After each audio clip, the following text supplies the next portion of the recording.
Here is another room. Open the close.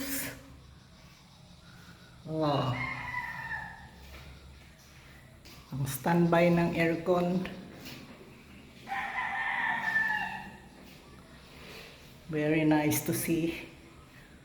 Pleasing to the eyes.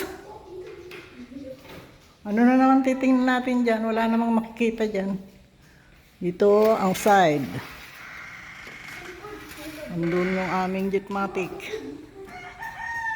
Oh, sa kabilang bakod may isang baka.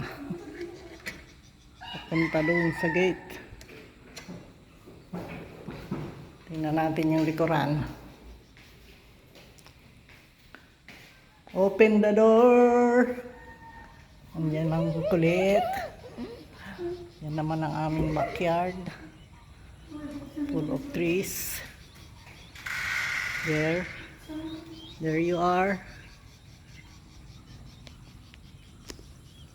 Oh, yan lang po ang aking may papakita. Susunod na episode, may gamit na ang aming bahay. Thank you.